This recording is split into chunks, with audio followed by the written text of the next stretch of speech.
Divide et Impera, adu domba. Ada Agus Mariono, dan dia bergerak bersama Imaduddin dan Mauki. Akhirnya dia digerakkan, ini gerombolan Pak agentnya. Jadi mereka inilah digerakkan untuk adu domba sesama umat Islam. Jadi kiai dibenturkan dengan habaib, ormas Islam dibenturkan. Ini agent Pak, untuk adu domba, tujuannya melemahkan umat Islam. Nah oleh karena itu sekarang Pak, kita diadu domba oleh gengnya ini tadi. Jadi kita harus fokus Pak, bahaya imperialisme Cina ini. Sehingga akhirnya coba kita lihat korupsi-korupsi hilang semua dengan ini tadi. Apalagi dengan para munafik ini ya kan, hilang, beritanya hilang, sudah tertutup. Jadi korupsinya hilang semuanya, bahkan sampai Bapak kejahatan-kejahatan semuanya itu sudah dihilangkan.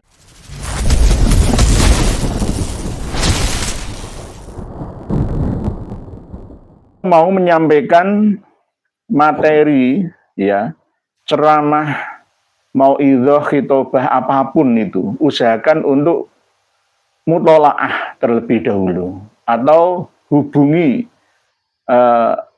nama atau cari orang terdekatnya untuk mengulik informasi darinya.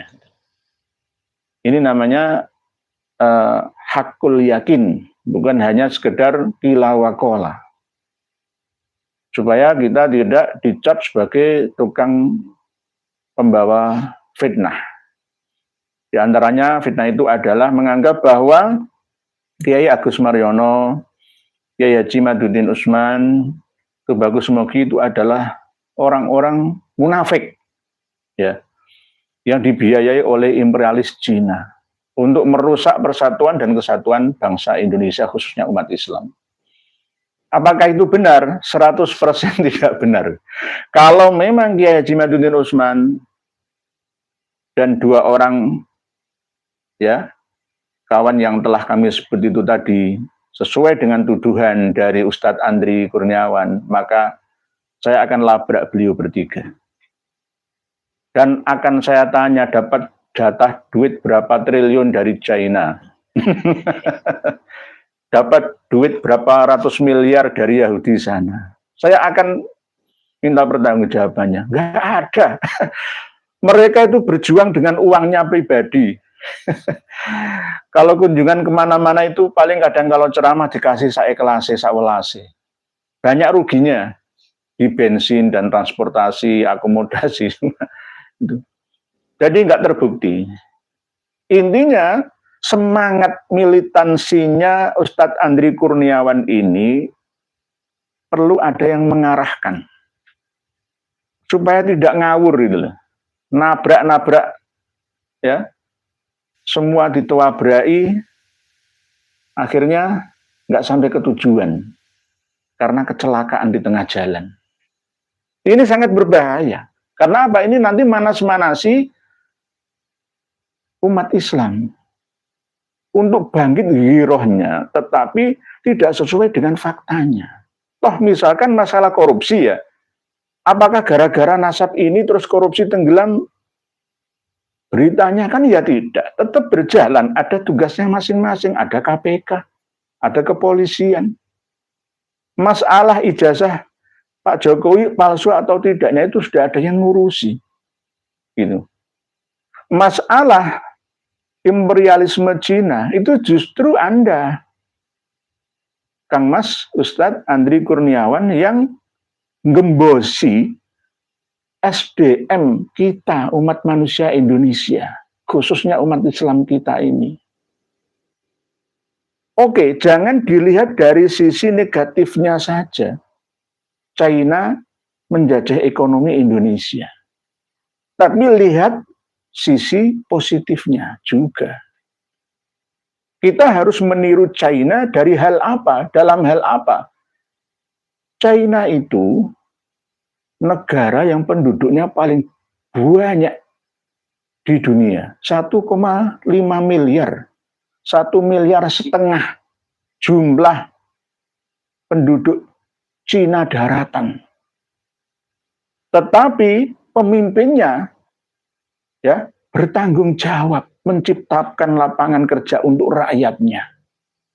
Ya dengan cara apa? Itu namanya hukum alam ya, hukum sunatullah ya. Mesti akan mencari-cari pekerjaan di luar negara mereka, termasuk ke Indonesia. Lah, Indonesia ini kan ya ada segi negatifnya dalam hal menerima tawaran China itu. Karena apa? Sumber daya manusia kita yang kurang bermutu. Mohon maaf. Gara-gara apa? Ya gara-gara panjenengan itu tidak memberikan semangat optimisme yang tinggi terhadap umat Islam, khususnya terhadap anak bangsa secara keseluruhannya. China berpikir realistis dan logis. Kita umat Islam berpikir mistis. Berpikiran terbelakang. Sumber daya manusia kita ini rendah kualitasnya. Mohon maaf, gara-gara apa? Doktrin dogma dalam beragama. Yang kita serap, kita pahami selama ini. Handphone saya, ini semua ini 99% produk Cina. Seandainya nggak ada Android Cina, kita memakai BBM, BlackBerry Messenger, ala Kanada, Amerika, ya tetap mahal harganya. China selalu berpikir bagaimana bisa menciptakan sarana prasarana kehidupan manusia itu semakin mudah. Termasuk menciptakan alat-alat ya, elektronik ya, dan hardware yang berteknologi tinggi. Yang dulunya sulit terjangkau harganya oleh kita untuk beli, ternyata oleh Cina mau melayani dengan harga paling murah. Kita belajar dari sisi positifnya, jangan dilihat dari segi negatifnya saja. Ini perdagangan bebas. Kita harus siap bersaing dengan semua umat manusia yang ada di Asia Tenggara, khususnya Asia pada umumnya, dan keseluruhannya seluruh umat manusia sedunia, seplanet bumi kita ini. Jangan justru malah kita selalu minim karya, hanya sekedar mendoktrin jamaah santri pengikut kita untuk nggak usah bekerja, besok itu kiamat. Untuk apa kita bekerja? Tidak usah kita merancang pembangunan 100 tahun yang akan datang, nggak perlu. Kita harus ingat akhirat. Dunia ini akan kita tinggalkan semua. Ya. Acur kita. Kalah sebelum perang, kalah sebelum bertanding. I'mal li dunia ka'annaka ta'ishu abadan wa amal li akhiratika ka'annaka tamutu, dan itu tidak benar-benar kita realisasikan. Gara-gara memahami agama dengan pemahaman yang terbelakang. Ya mohon maaf Kang Ustadz Andri Kurniawan. Dengan 11-12 dengan Ustadz Alfian Tanjung. Menuduh kita-kita ini antek-antek PKI. Loh PKI itu di depan matamu. Iya toki. Ustadz Alfian Tanjung sudah saya kritik dalam 2 video di Karma 212. Mohon disimak isinya. PKI itu di depan matamu. Siapa penggeraknya? Habib Ba'alawi, Habib Ahmad Al-Aidid, Habib Fahrul Barokbah, Habib Ahmad Sofyan Barokbah, dan Habib-Habib yang lain.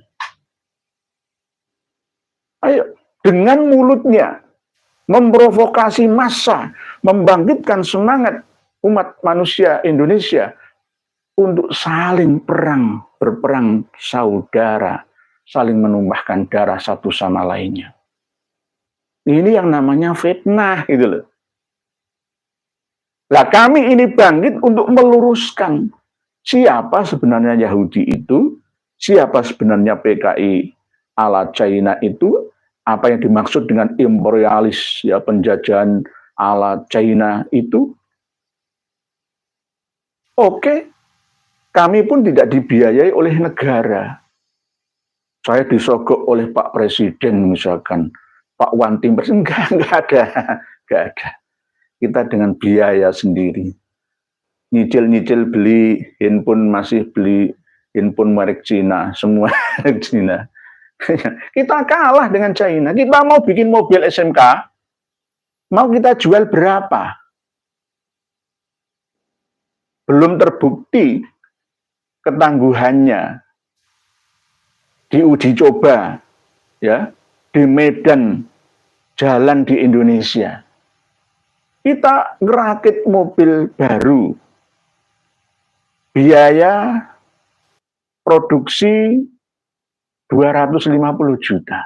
Lah kita mau jual berapa? Uang beli mobil Jepang saja yang jelas-jelas ratusan tahun terbukti kehandalan ketangguhannya tidak sampai segitu harganya. Lah, sama dengan ketika kita bersaing dengan China. Lampu LED ya, produk China 20 watt itu harganya 10.000. 10.000 rupiah. Terus kita mau produksi dengan produk yang sama, ya, kita akan keluar biaya 50.000. Lah kita jual berapa? Kita jual 70.000, jelas kalah. Uang Cina jual cuma 10.000, kita jual 70.000, ya pasti orang akan memilih yang 10.000. Ya ini logikanya seperti itu. Terus kita masih terus dijejali dengan informasi dalih agama, berjubah agama untuk mendistorsi pemahaman umat Islam ini. Mau jadi apa umat Islam ini nanti? Hanya jadi penonton konsumen terbesar dunia dan akan terkalahkan dalam persaingan hidup dari segi politik, ekonomi, dan nantinya akan menjadi kadal fakru ayyakuna kufron. Kefakiran itu akan mendekati kekafiran. Kenapa kekafiran? Karena nanti akan menghamba kepada dunia, menghamba kepada China. Termasuk, iya, puluhan tahun, keuntungan tol kita, investasi China yang ada di pelabuhan kita semuanya, berapa persen yang keuntungannya untuk membiayai pemerintah China sana. Rakyat kita tertinggal, tidak kita perhatikan ya kehidupannya. Masyarakat kita, generasi kita, lowongan kerja tak mencukupi untuk mereka. Banyak pengangguran di mana-mana, daya beli masyarakat menurun drastis, rendah, PHK di mana-mana. Ini gara-gara apa? Kekuatan kita dari umat Islam ini harus melalui ideologi. Tidak hanya ideologi Pancasila saja, tapi ideologi moderasi dalam beragama dan moderat dalam pemahaman ilmu agama sekaligus pengamalannya. Begitu nggih Ustadz Andri Kurniawan. Analisa panjenengan kurang tajam. Lawang Yahudi itu ada dalam struktur para Habib Ba'alawi ya. Yahudi menguasai organisasi-organisasi kemasyarakatan yang ada di Indonesia ini, yang menerima pertama kali itu dari Habaib Ba'alawi, bukan dari kiai-kiai. Ya, bukan.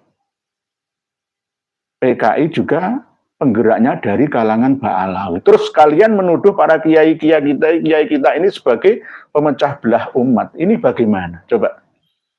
Tolonglah, kita sudah tidak perlu lagi HTI. Tidak perlu lagi FPI. Tidak perlu lagi JI. Atau Salafi Wahabi yang ekstrim. Nggak perlu lagi. Ayo kita bersama. Bergandengan tangan ya untuk bersaing dengan China. Bersaing dengan Amerika dan Eropa, bahkan Arab Saudi atau Timur Tengah sana, Australia, Malaysia, Filipina. Kan begitu harusnya. Kalau toh mau mengkritik pemerintah, ya silahkan untuk penyeimbang, tapi jangan berlebihan. Toh memang pemerintah juga banyak kekurangan-kekurangannya. Ya, tidak ada manusia yang sempurna. Intinya, banyak di antara pelaku kebijakan yang ada di Indonesia ini yang perlu untuk direformasi, dibersihkan unsur-unsurnya, ya. Dan Pak Insya Allah mulai abad 21 menjelang pertengahan ini di 79 tahun Indonesia Merdeka akan mulai ada terkuak sopo sing salah bakal seleh. Hukum sebab akibat itu akan semakin masif diperlihatkan oleh Allah di depan mata kita. Siapapun yang bersalah, dia akan seleh. Dia akan menyerah dan akan kalah. Inilah hukum sunnatullah, hukum alam, kausalitas yang kita tidak bisa menghindari hukum itu dari kehidupan kita ini. Para pemirsa dan pendengar sekalian, rahimakumullah, di antaranya ada wait and see, menunggu dan melihat dulu perkembangan perdebatan masalah nasabah alawi atau para habib ini dari kawan-kawan yang ada di Muhammadiyah. Di sisi yang lain ada yang paling berani, pertama kali UAT dan yang kedua ini Ustadz Andri Kurniawan. Dari kalangan Muhammadiyah loh ya, tidak dari struktural, tapi dari kultural. Karena Ustadz Andri Kurniawan ini lulusan S2 Universitas Muhammadiyah Malang. Beliau sebenarnya seorang terpelajar ya, tetapi dari analisa yang beliau dapatkan ya nggak sesuai dengan bidangnya. Akhirnya hasilnya ya kurang tajam, alias tumbul, nggak sesuai dengan fakta dan realita yang ada. Contohnya yaitu tadi, Kiai Agus Mariono, Tubagus Mogi, Kiai Imad itu adalah agen Cina imperialis, agen Yahudi yang memecah belah persatuan umat Islam yang ada di Indonesia. Ini itu salah, 100% salah. Kalau memang benar, ayo kita adu data. Saya akan pertama kali memukul ketiganya. Sudah saya hubungi semua, nggak ada itu. Bohong. Bohong. Intelijen dari mana? Ya. Justru yang pakar intelijen itu dari kalangan Yahudi. Yahudi masuk ke dalam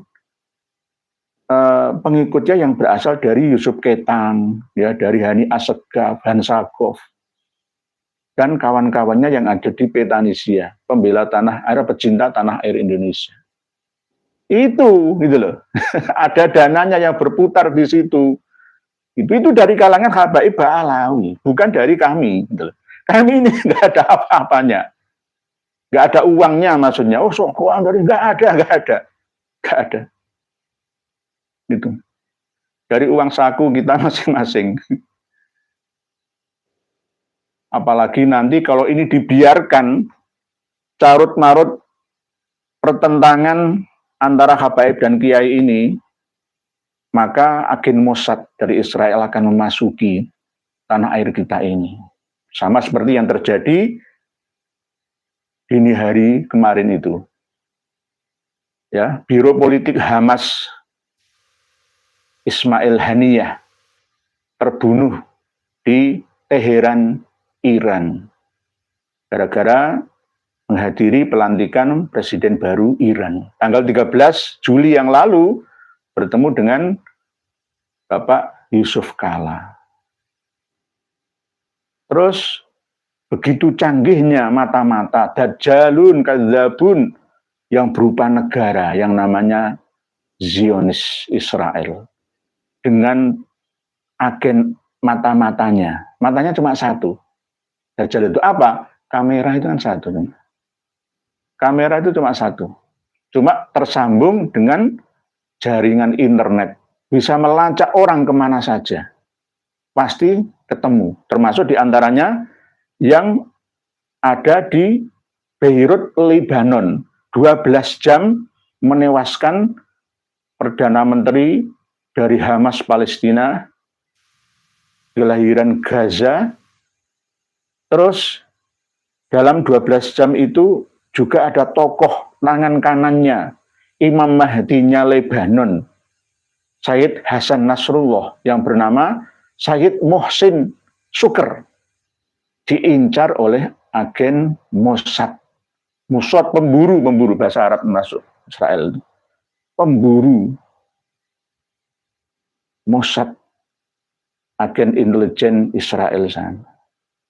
Kemana saja akan dibeledik, dikejar seperti dulu Yasir Arafat, Syekh Yasin. Wah semua, karena bisa dilihat dari langit sana.